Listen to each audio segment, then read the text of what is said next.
Adjustment of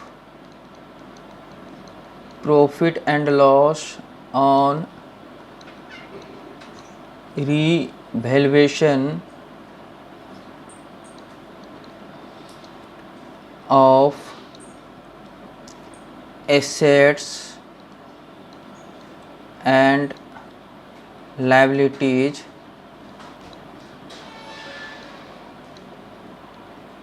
through capital account।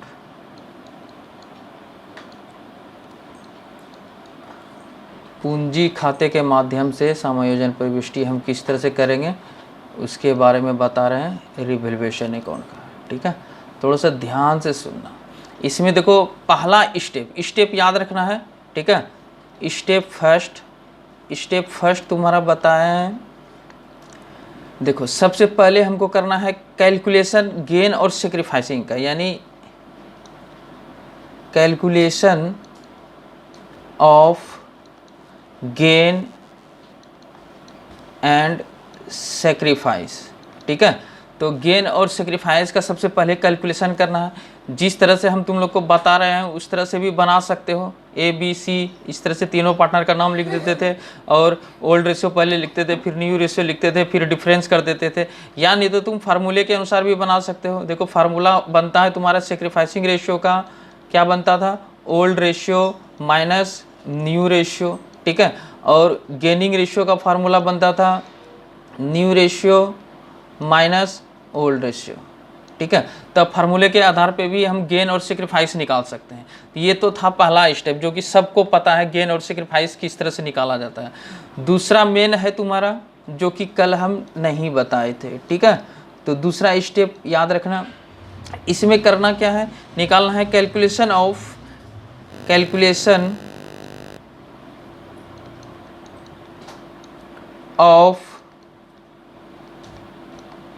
Net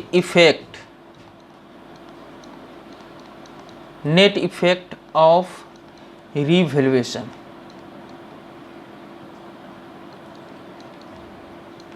यानी जब साझेदारी फर्म का पुनर्गठन होता है तो उस टाइम में फर्म के पास जो भी एसेट्स और लायबिलिटीज होता है उसका फिर से वैल्यूएशन करके पता किया जाता है कि किस एसेट्स में इंक्रीज हुआ है, किस एसेट्स में डिक्रीज हुआ है, और वैसे ही लायबिलिटीज़ का भी किया जाता है किस में वृद्धि हुआ है, किस में कमी हुआ है। तो उसके बाद सबको टोटल करने के बाद एक या तो प्रॉफिट निकलता है या तो लॉस निकलता है, जिसका नाम हम दे देते हैं रिवैल्यूएशन प्रॉफिट या रिवैल्यूएशन लॉस। ठीक है, तो इसमें जर्नल एंट्री तुमको नहीं करना है। ठीक है, इसमें करना क्या है, देखो यहाँ पे लिखते हैं ऐड, किसको किसको ऐड करना है उसको ध्यान में रखना है। ठीक है, सबसे पहले देखो प्रॉफिट के कंडीशन में, यानी यहाँ पे थोड़ा सा ध्यान देना,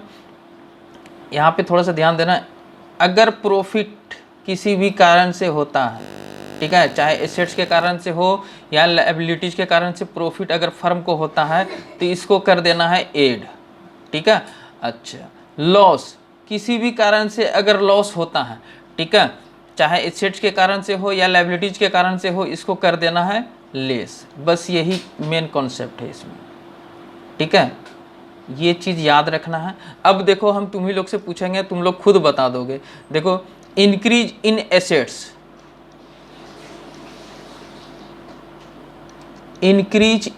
एसेट्स,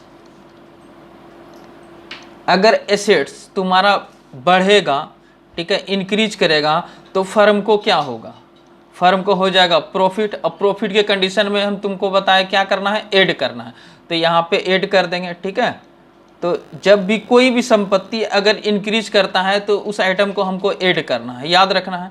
ठीक है, अच्छा इसके बाद देखो और क्या ऐड करना है, तो डिक्रीज इन लायबिलिटीज,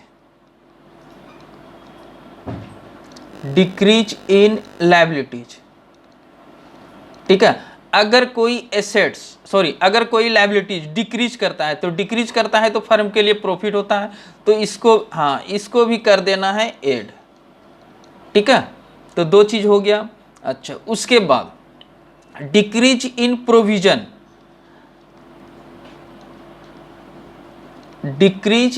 प्रोविजन, अगर प्रोविजन तुम्हारा डिक्रीज करता है, ठीक है, तो इसको भी कर देना है ऐड। प्रोविजन अगर डिक्रीज करेगा तो फर्म के लिए प्रॉफिट है। यानी मान लो कि डेटर से लेना था 50,000 रुपया, ठीक है, 16,000 रुपया हम प्रोविजन माने थे, ठीक है, 16,000 बोल रहा है कि अब नहीं मान के तुम 10,000 ही मानो, तो 5,000 रुपया डिक्रीज, सॉरी 6,000 रुपया डिक्रीज किया ना, तो ये डिक्रीज हमारे लिए प्रॉफिट हो गया। तो प्रॉफिट वाले आइटम को ऐड कर देना है। यानी रिवैल्यूएशन का इफेक्ट निकालने के लिए जब भी किसी भी कारण से प्रॉफिट होगा तो उसको ऐड करते जाना है, ठीक है। अच्छा, एक और लिख देते हैं यहाँ पे, अनरिकॉर्डेड एसेट्स।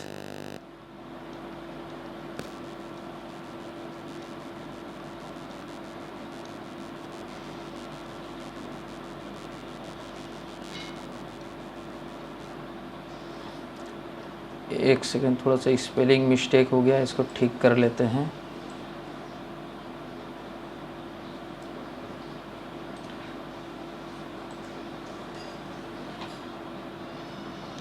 चलो ठीक है, अनरिकॉर्डेड,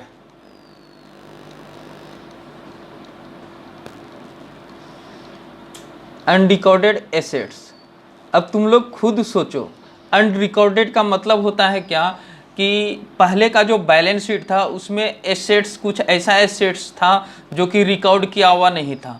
जब साझेदारी फर्म का पुनर्गठन हुआ तो उस टाइम में पता चला कि अरे ये एसेट्स तो अभी रिकॉर्ड किया हुआ है ही नहीं, तो फर्म के लिए वो प्रॉफिट हो जाएगा ना। अब प्रॉफिट के कंडीशन में हम इसको भी कर देंगे ऐड, ठीक है। तो ये ऐड वाला आइटम था। अब देखो, जब ऐड कर देंगे तो ऐड वाला जो भी आइटम है इसका कर लो टोटल, ठीक है, इसको कर देंगे हम टोटल, ठीक है। तो ये हो जाएगा टोटल, जो भी प्रॉफिट हुआ है यहाँ पे हम लिख देंगे। अच्छा, इसके बाद इसी प्रॉफिट में ये जो टोटल किया हुआ है इसमें देखो लेस कर देना है। लेस कर देना है किसको? तो जिस कारण से हमको लॉस हुआ है। तो देखो लॉस कैसे कैसे हो सकता है। तो डिक्रीज इन एसेट्स, अगर एसेट्स तुम्हारा डिक्रीज करता है, डिक्रीज इन एसेट्स, ठीक है, तो फर्म को होता है लॉस, ठीक है। तो इस लॉस को हम कर देंगे लेस, ठीक है। ये वाला कॉन्सेप्ट याद रखना, प्रॉफिट अगर किसी भी कारण से होता है तो ऐड करना है, लॉस अगर होता है तो लेस करना है। तो यहाँ पे देखो, अगर संपत्ति घट जाएगा तो डिक्रीज होगा, और डिक्रीज के कंडीशन में हम कर देंगे लेस, ठीक है, एसेट्स को, जो भी एसेट्स रहेगा। अच्छा, उसके बाद अगर लायबिलिटीज तुम्हारा बढ़ जाता है, इंक्रीज करता है, इंक्रीज इन लायबिलिटीज, ठीक है, अगर लायबिलिटीज तुम्हारा इंक्रीज करता है तो फर्म को हो जाता है लॉस, और लॉस के कंडीशन में इसको हमको कर देना है लेस, ठीक है। अच्छा, उसके बाद अगर यहाँ पे देखो प्रोविजन के बारे में बताए थे कि प्रोविजन अगर डिक्रीज करता है, अगर प्रोविजन डिक्रीज करता है तो इसको ऐड करते हैं, क्योंकि प्रोविजन डिक्रीज करने का मतलब है कि प्रॉफिट होना। अब प्रोविजन अगर इंक्रीज करता है तो इंक्रीज के कंडीशन में हम इसको क्या कर देंगे? लेस कर देंगे, इंक्रीज इन प्रोविजन,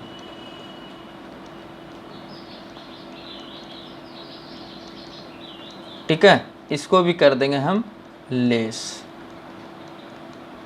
चलो ठीक है। अब यहाँ पे देखो अनरिकॉर्डेड एसेट्स, अगर कोई संपत्ति रिकॉर्ड किया हुआ नहीं था, ठीक है, तो अभी हमको पता चल रहा है कि ये हमारा फर्नीचर अभी पड़ा हुआ है, इसको बैलेंस शीट में तो दिखाई नहीं थे, तो वो फर्नीचर हमारे लिए एसेट्स प्रॉफिट बन जाता है, ठीक है, तो इसलिए हम इसको ऐड कर दिए थे। उसी तरह से अगर कोई लायबिलिटीज अनरिकॉर्डेड होता है, ठीक है, तो वो हमारे लिए लॉस है। अरे राम को देना है 5,000 रुपया, ये तो लिखा हुआ है ही नहीं, तो देखो यहाँ पे 5,000 रुपये का अब लॉस लगने वाला है कि नहीं है फर्म को, ठीक है, तो ये हमारे लिए लॉस हो जाता है। तो लॉस को हम कर देना है, लॉस को क्या कर देंगे? हम लेस कर देंगे। तो यहाँ पे लिख देते हैं अनरिकॉर्डेड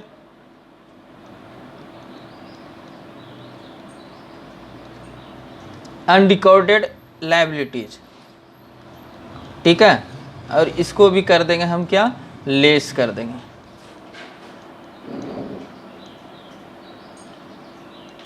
ठीक है।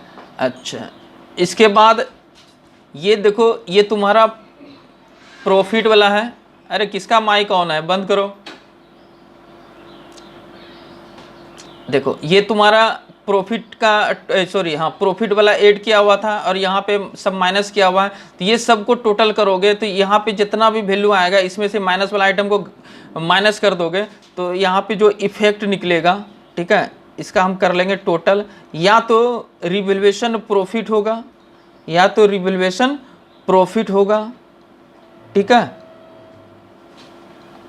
या नहीं तो लॉस होगा, ठीक है। तो याद रखना है, और इसी प्रॉफिट और लॉस के आधार पे हमको जर्नल एंट्री करना पड़ता है, ठीक है। तो बताए थे कि प्रॉफिट के कंडीशन में हम गेनिंग पार्टनर को डेबिट करते हैं और सेक्रीफाइसिंग पार्टनर को क्रेडिट करते हैं। लॉस के कंडीशन में, ठीक है, सेक्रीफाइसिंग पार्टनर को डेबिट करते हैं और गेनिंग पार्टनर को क्रेडिट करते हैं। तो यहीं से तुम्हारा जर्नल एंट्री बनेगा, इसी के आधार पे हम कौन सा जर्नल एंट्री करना है, ठीक है, ये बताएगा, यहाँ पे बताएगा। लेकिन देखो ये स्टेप था तुम्हारा 2, ठीक है। अच्छा, इसके बाद एक स्टेप और तुमको करना है, स्टेप 3। स्टेप 3 देखो, स्टेप 3 में करना क्या है, एडजस्टमेंट, ठीक है। तो यहां आप लिखेंगे एडजस्टमेंट ऑफ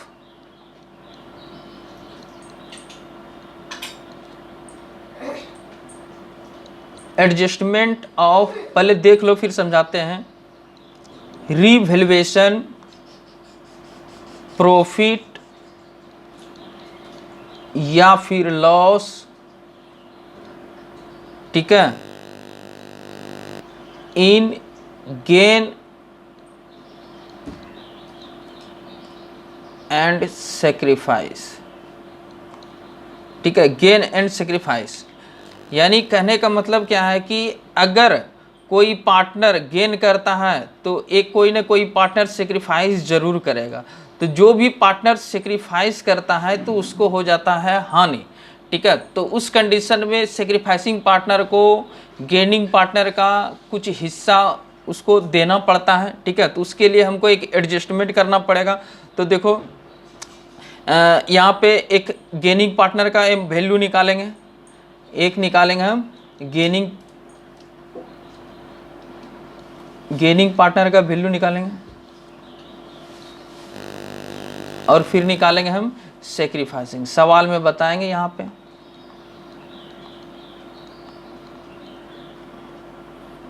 क्या हो गया, बड़ा स्लो चल रहा है। चलो ठीक है, ये बताएंगे। करना क्या है, सिंपल सा चीज़ है, जो भी तुम्हारा गेन और सेक्रीफाइस, जैसे कि अभी देखो यहाँ पे बताए हम रिवैल्यूएशन प्रॉफिट, ठीक है, रिवैल्यूएशन प्रॉफिट या लॉस कुछ भी निकल सकता है। इसको क्या कर देना है, गेनिंग और सेक्रीफाइसिंग के रेशियो में बांट देना है पार्टनर्स में। स्टेप 3 में वही करना है, गेनिंग और सेक्रीफाइसिंग में बांट देना है, ठीक है। तो ये स्टेप 3 था। अच्छा, स्टेप 4। स्टेप 4 में क्या करना है, एडजस्टमेंट जर्नल एंट्री करना है। Adjustment journal entry,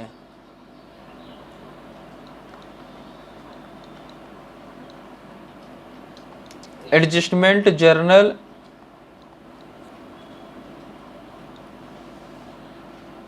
entry.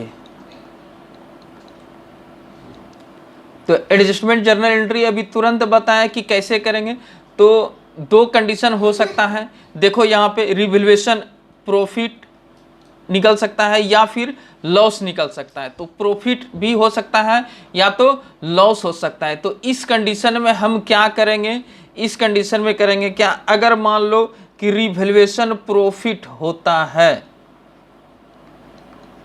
यानी रिवैल्यूएशन करने से प्रॉफिट होता है, तो इस कंडीशन में हम जर्नल एंट्री करेंगे, गेनिंग पार्टनर को डेबिट कर देंगे, गेनिंग पार्टनर अकाउंट डेबिट, ठीक है, और 2 कर देंगे हम सेक्रीफाइसिंग पार्टनर अकाउंट, ठीक है। कब करेंगे, तो जब रिवैल्यूएशन प्रॉफिट होगा। अच्छा, अगर रिवैल्यूएशन लॉस होता है तो लॉस के कंडीशन में हम क्या करेंगे, सेक्रीफाइसिंग पार्टनर को कर देंगे हम डेबिट, ठीक है, और क्रेडिट किसको कर देंगे हम, गेनिंग पार्टनर को।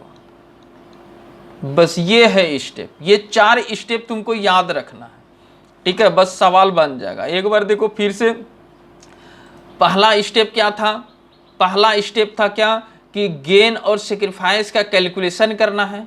क्या था, गेन और सेक्रीफाइस का कैलकुलेशन करना है।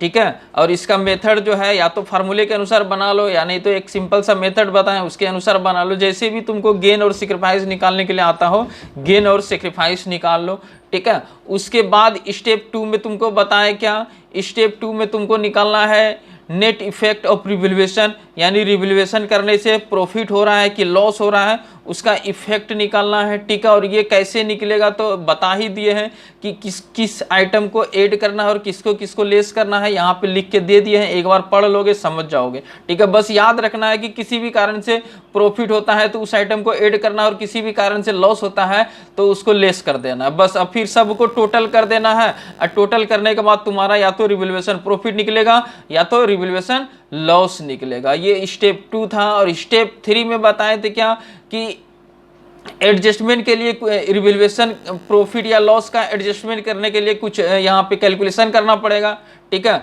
किस में, गेनिंग और सेक्रीफाइसिंग में, ठीक है। तो ये हो जाएगा तुम्हारा कैलकुलेशन। और उसके बाद स्टेप 4 में क्या करना है, जर्नल एंट्री करना है। और जर्नल एंट्री में बताया क्या कि प्रॉफिट के कंडीशन में गेनिंग पार्टनर को डेबिट कर देना और सेक्रीफाइसिंग पार्टनर को क्रेडिट कर देना है, और लॉस के कंडीशन में सेक्रीफाइसिंग पार्टनर को डेबिट कर देना है और गेनिंग पार्टनर को कर देना है क्या, क्रेडिट। अब देखो सवाल, और इलिस्ट्रेशन है तुम्हारा, इलिस्ट्रेशन है 19, ठीक है। देखो यहाँ पे क्या लिखा हुआ है, क्वेश्चन पहले समझ लेना उसके बाद फिर बनाएंगे। देखो ए, बी और सी साझेदार है जो लाभों को 5-3-2 के अनुपात में बांटते हैं। प्रॉफिट शेयरिंग रेशियो देखो यहाँ पे दिया हुआ है, और अभी तुरंत बताए हैं कि हमको ओल्ड रेशियो और न्यू रेशियो का जरूरत पड़ेगा, ठीक है। अच्छा, उसके बाद फिर बोलता है क्या कि 1 अप्रैल 2019 से उन्होंने भविष्य के लाभों को 4-3-3 के अनुपात में बांटने का निर्णय किया, और इस तिथि को निम्नलिखित पुनर्मूल्यांकन किया गया। देखो रिवैल्यूएशन जो किया गया है वो नीचे में दिया हुआ है। एक दिया हुआ है तुम्हारा बुक वैल्यू, यानी पहले का जो वैल्यू था वो दिया हुआ है, और रिवाइज्ड वैल्यू यानी सबका फिर से वैल्यूएशन किया गया, ठीक है। और यहाँ पे देखो दिया हुआ है प्लांट दिया हुआ है तुम्हारा 50,000 से 40,000। सवाल देखने से कुछ याद आ रहा है तुम लोग को कि इस तरह का सवाल हम पहले भी बता चुके हैं? हाँ, पहले भी बता चुके हैं, लेकिन वो अलग मेथड से बताए थे, उसमें सबका जर्नल एंट्री करना था, ठीक है। और यहाँ पे एक ही जर्नल एंट्री करना है गेनिंग और सेक्रीफाइसिंग का, यानी कैपिटल अकाउंट के माध्यम से हमको जर्नल एंट्री करना है। तो तुम्हारा सवाल में लिखा रहेगा, ठीक है। देखो यहाँ पे नीचे का लाइन ने देखो, साझेदार संपत्तियों एवं दायित्वों के पुस्तक मूल्य को परिवर्तित नहीं करना चाहता है, ठीक है, किंतु परिवर्तन को एक समायोजन प्रविष्टि, जैसे ही किसी भी सवाल में एक समायोजन प्रविष्टि लिखा हुआ मिले तो समझ लेना गेनिंग पार्टनर और सेक्रीफाइसिंग पार्टनर वाला जर्नल एंट्री करना है। और गेनिंग पार्टनर और सेक्रीफाइसिंग पार्टनर वाला जर्नल एंट्री अगर करेंगे तो चाहे अनडिस्ट्रीब्यूटेड प्रॉफिट वाला सवाल हो या रिवैल्यूएशन वाला सवाल हो या फिर गुडविल जो आगे बताने वाले हैं उसके ऊपर कोई सवाल हो, अगर एक समायोजन प्रविष्टि द्वारा बोलेगा जर्नल एंट्री करने के लिए तो इस कंडीशन में हमको गेनिंग पार्टनर और सेक्रीफाइसिंग पार्टनर के हिसाब से जर्नल एंट्री करना पड़ता है। और उसके लिए ये 4 स्टेप जो बताए थे वो स्टेप तुमको याद रखना है, ठीक है। तो चलो यहाँ पे देखो प्लांट एंड मशीन है तुम्हारा 50,000 से 40,000, लैंड एंड बिल्डिंग दिया हुआ है 80,000 से 1 लाख, और फिर इन्वेस्टमेंट दिया हुआ है तुम्हारा 44,000 से 50,000, डेटर्स दिया हुआ है तुम्हारा 1,20,000 से 1 लाख, क्रेडिटर्स दिया हुआ है तुम्हारा 1,40,000 से और 1,20,000, और आउटस्टैंडिंग एक्सपेंसेस दिया हुआ है तुम्हारा 11,200 से 12,000, ठीक है। तो इसमें किसको किसको ऐड करना है, किसको किसको लेस करना है, तुमको सबसे पहले सोचना पड़ेगा, क्योंकि देखो यहाँ पे हम बताए हैं कि किस किस आइटम को हम ऐड कर सकते हैं, ठीक है। तो यहाँ पे लिखा हुआ है इंक्रीज इन एसेट्स, अगर एसेट्स में इंक्रीज करता है तो उसको ऐड करना है, अगर लायबिलिटीज डिक्रीज करता है तो उसको ऐड करना है, अगर प्रोविजन डिक्रीज करता है तो उसको ऐड करना है, अगर अनरिकॉर्डेड एसेट्स अगर कोई है तो उसको ऐड करना है। और लेस किसको किसको करना था, तो decrease in assets, increase in liabilities, increase in provision और अनरिकॉर्डेड लायबिलिटीज, ये सब आइटम को कर देना है क्या, लेस कर देना है, ठीक है। तो तुमको पहले ही लिस्ट बना लेना होगा कि इसमें कौन कौन सा पार्टनर ऐड हो, सॉरी कौन कौन सा आइटम ऐड होगा और कौन कौन सा आइटम लेस होगा। तो ये करने में तुमको थोड़ा सा प्रॉब्लम हो जाएगा,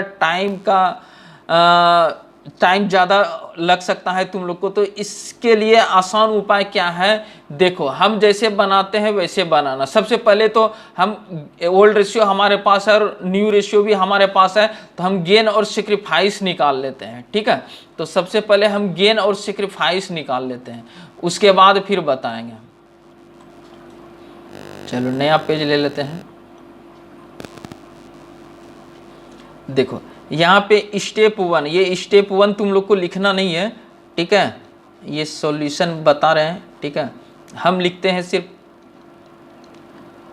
स्टेप 1, और स्टेप 1 और स्टेप 2 जो है ना, ये जरूरी नहीं कि स्टेप 1 ही पहले करेंगे, स्टेप 2 वाले को भी तुम पहले कर सकते हो, कोई दिक्कत नहीं है, क्योंकि ये दोनों को पहले करना है, चाहे किसी को भी करो तो कोई दिक्कत नहीं है। चलो यहाँ पे हम करते हैं, सबसे पहले हम गेन और सेक्रीफाइस निकालते हैं। और हमारे पास जो क्वेश्चन था, ठीक है, तो एक बार क्वेश्चन देख लेते हैं। क्वेश्चन कहाँ पे है, यहाँ पे है, ठीक है। क्वेश्चन है तुम्हारा ABC 3 पार्टनर है, ठीक है, और इसका प्रॉफिट शेयरिंग रेशियो है 5-3-2, ठीक है। तो प्रॉफिट शेयरिंग क्या है, 5-3-2। तो 5-3-2 है, तो यहाँ पे लिखते हैं हम old ratio of A, B and C, ठीक है। और इसका प्रॉफिट शेयरिंग रेशियो है 5-3-2, यानी हम इसको लिख सकते हैं शेयर में 5-3-8-2-10, 5/10, ठीक है। और इसका हो जाएगा 3/10 और इसका हो जाएगा 2/10। ये तुम्हारा हो गया क्या, ओल्ड रेशियो। अच्छा, वैसे ही अब लिखेंगे हम न्यू रेशियो। तो न्यू रेशियो तुम्हारा दिया हुआ है, new ratio of A, B and C। और देखो क्वेश्चन में कितना दिया हुआ है, न्यू रेशियो 4-3-3, ठीक है। चलो ठीक है, 4-3-3 है, तो यहाँ पे लिख देते हैं 4-3-3, यानी हम इसको लिख सकते हैं 4-3-7-3-10, यानी 4/10, ठीक है, और फिर 3/10 और फिर 3/10, ठीक है। तो ये ओल्ड रेशियो और न्यू रेशियो लिख दिया। अब तीनों पार्टनर का नाम लिख लो। तो यहाँ पे A है, B है और C है। सबसे पहले लिखेंगे हम ओल्ड रेशियो लिखेंगे हम। ओल्ड रेशियो है तुम्हारा 5/10, ठीक है। इसके बाद है तुम्हारा 3/10 और इसके बाद है तुम्हारा 2/10। अच्छा, उसके बाद न्यू रेशियो है तुम्हारा 4/10, 3/10 और 3/10। ये न्यू रेशियो हो गया। अब कर देना है क्या, डिफरेंस करो, अंतर करो।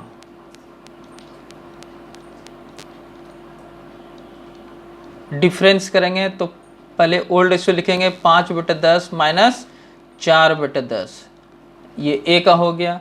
B का भी करेंगे हम 3/10 माइनस 3/10, ठीक है। और इसका करेंगे हम 2/10 माइनस 3/10, ठीक है। तो ये हो गया तुम्हारा डिफरेंस। अब इसको सॉल्व कर लेते हैं। तो देखो एलसीएम क्या आएगा, एलसीएम आएगा 10, ठीक है। तो यहाँ पे लिखेंगे 5 माइनस 4, ठीक है। इसका भी एलसीएम हो जाएगा 10, यहाँ पे लिखेंगे 3 माइनस 3 और इसका भी एलसीएम हो जाएगा 10 और यहाँ लिखेंगे 2 माइनस 3, यानी रिजल्ट निकलेगा तुम्हारा यहाँ पे 1/10, ठीक है। और ये हो जाएगा 0 और ये हो जाएगा माइनस 1/10। तो ये देखो निगेटिव आया। तो ये क्या किया, ये किया है गेन और ये किया है क्या, सेक्रीफाइस। हमको गेन और सेक्रीफाइस का ही ज़रूरत है। तो देखो स्टेप 1 में हमको गेन और सेक्रीफाइस निकालना था, जो कि तुम लोग जानते हो निकालने के लिए, ठीक है।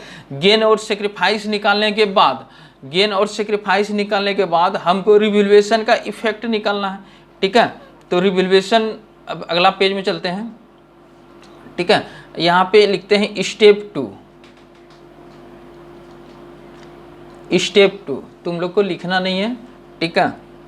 देखो स्टेप 2 में करेंगे हम calculation of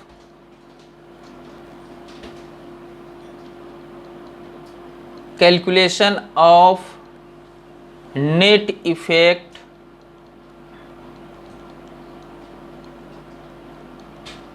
effect of revaluation, net effect of revaluation. अब देखो, जैसे हम तुम लोग को अभी लिख के दिए थे कि ऐड वाला आइटम जो भी है उसको ऐड कर देना है, लेस वाला आइटम को क्या कर देना है, लेस कर देना है, ठीक है। यानी जो भी प्रॉफिट है, यहाँ पे एक छोटा सा लिख देते हैं, यहाँ पे देखो प्रॉफिट, जो भी आइटम प्रॉफिट होगा, ठीक है, उसको करना है क्या, ऐड करना है। और जो भी लॉस होगा, लॉस वाले आइटम को कर देना है क्या, लेस कर देना है, ठीक है। बस ये कोने में लिख दिए हैं और इसी के आधार पे तुमको ऐड लेस करना है, ठीक है। चलो ठीक है, पहला क्वेश्चन देखो शुरुआत जो करेंगे उसमें तो ऐड वाला आइटम से करेंगे। तो देखो यहाँ पे प्लांट और मशीन पहले था 50,000, अब हो गया कितना, 40,000। तो यहाँ पे प्लांट और मशीन एसेट्स होता है और एसेट्स तुम्हारा घट रहा है, तो घटेगा तो फर्म के लिए ये क्या है, लॉस है। और लॉस वाले को बोले हैं क्या करने के लिए, लेस करना है। तो फिलहाल इसको कुछ समय के लिए होल्ड पे रखो, ठीक है। बिल्डिंग पे आ जाओ। बिल्डिंग देखो तुम्हारा 80,000 है, ठीक है, और यहाँ पे तुम्हारा कितना है, 1 लाख। यानी बिल्डिंग का वैल्यू बढ़ गया, ठीक है। तो जब बिल्डिंग का वैल्यू बढ़ जाएगा तो फर्म के लिए वो प्रॉफिट है, ठीक है। अब प्रॉफिट के कंडीशन में हम ऐड करते हैं। तो यहाँ पे सबसे पहले हम लिखेंगे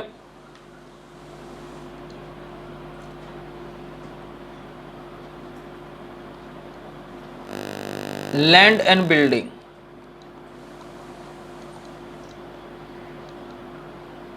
ठीक है। अच्छा बताओ कितना था लैंड एंड बिल्डिंग, देखो थोड़ा सा 80,000 से 1 लाख, कितना का वृद्धि हुआ, प्रॉफिट कितना का हुआ, 20,000 का। तो यहाँ पे हम 20,000 रुपया लिख देंगे,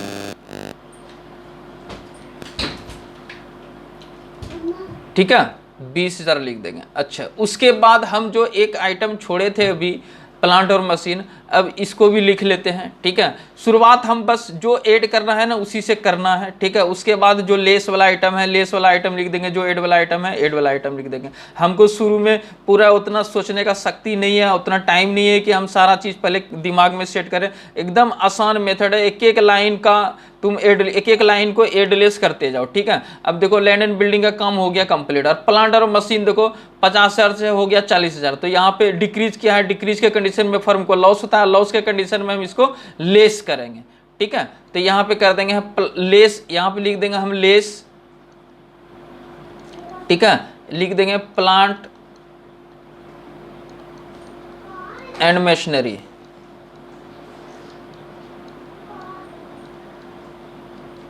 कितना हो जाएगा प्लांट और मशीनरी 10,000। तो इसको कर देना है क्या, लेस कर देना है, लेस वाले को ब्रैकेट से घेर देना है, ठीक है।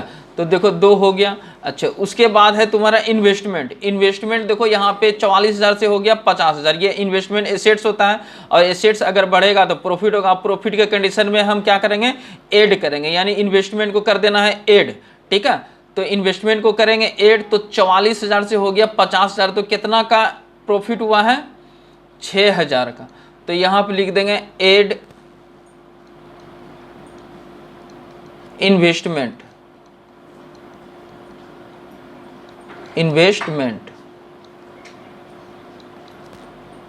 और यहाँ कर देंगे 6,000, ठीक है। ये 6,000 हो गया, बस ये भी हो गया। अच्छा उसके बाद है तुम्हारा सन्डी डेटर्स भी एसेट्स होता है। और यहाँ पे देखो एसेट्स तुम्हारा था 1,20,000, डेटर था तुम्हारा 1,20,000, अब हो गया 1 लाख। यानी 20,000 घट गया तो घटेगा तो फर्म को लॉस होगा, लॉस के कंडीशन में इसको हम क्या करेंगे, लेस करेंगे। तो यहाँ पे कर दो less sundry debtor, sundry debtor, ठीक है। अच्छा कितना का लॉस हुआ है, 20,000 का, तो 20,000 यहाँ पे हम डाल देंगे, लेस वाले को ब्रैकेट से घेर देना है, ठीक है। चलो उसके बाद देखो क्या है, उसके बाद है ट्रेड क्रेडिटर्स। ट्रेड क्रेडिटर्स तुम्हारा है 1,40,000, अब हो गया 1,20,000। देखो ट्रेड क्रेडिटर्स होता है लायबिलिटीज, ठीक है, और लायबिलिटीज अगर तुम्हारा डिक्रीज करता है, ठीक है, डिक्रीज करेगा तो फर्म के लिए वो प्रॉफिट हो जाता है। अब प्रॉफिट के कंडीशन में हम इसको क्या करेंगे, ऐड करेंगे। तो यहाँ पे कर देंगे हम ऐड कर दो क्या, ट्रेड क्रेडिटर्स,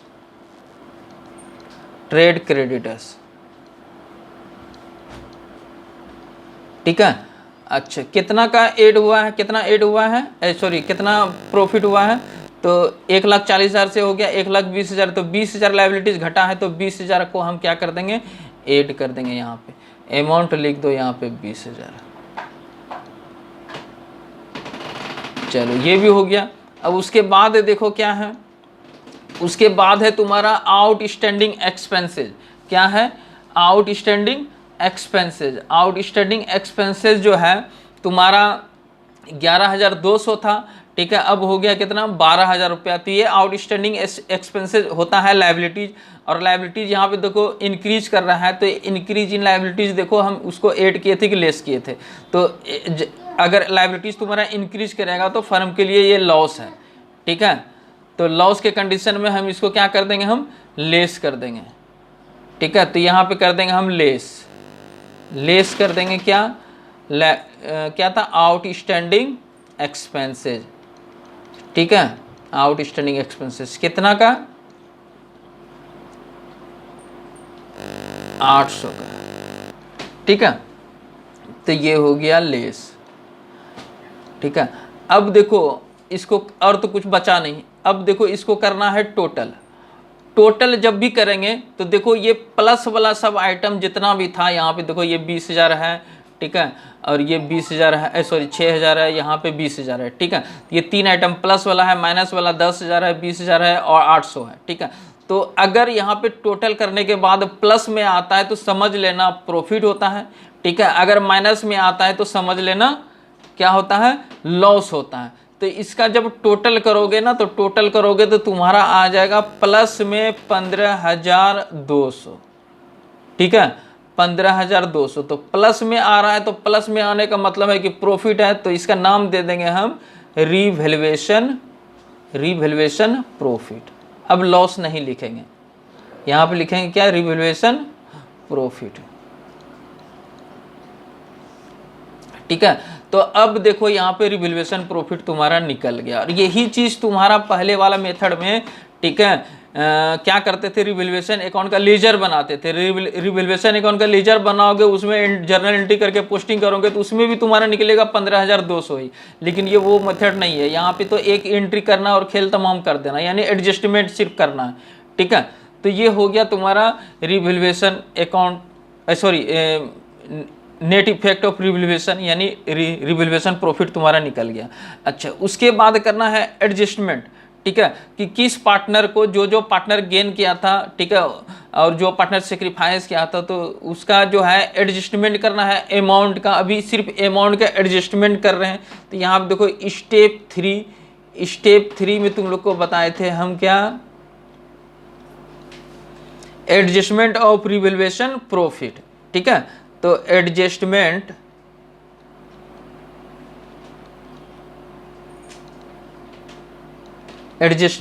ऑफ प्रॉफिट है, तो रिवैल्यूएशन प्रॉफिट लिख देंगे हम,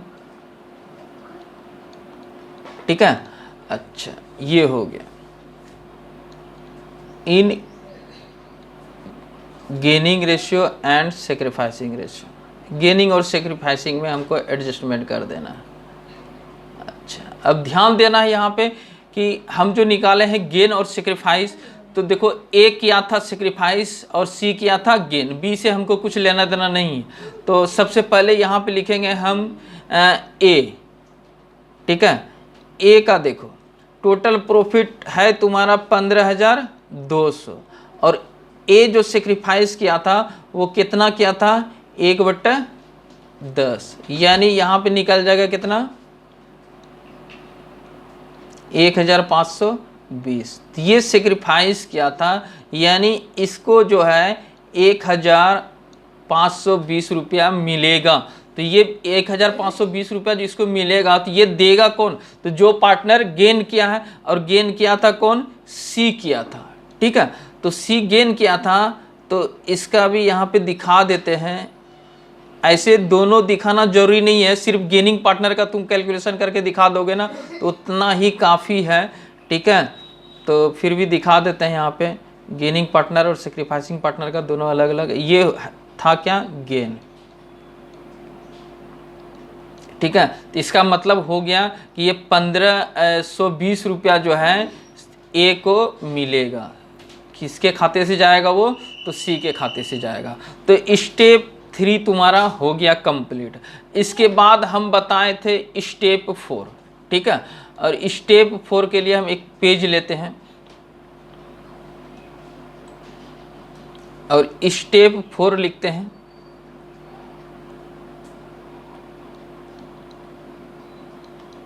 स्टेप 4, ठीक है। और स्टेप 4 में बोले थे एडजस्टमेंट जर्नल एंट्री करना है। क्या करना है, एडजस्टमेंट जर्नल एंट्री।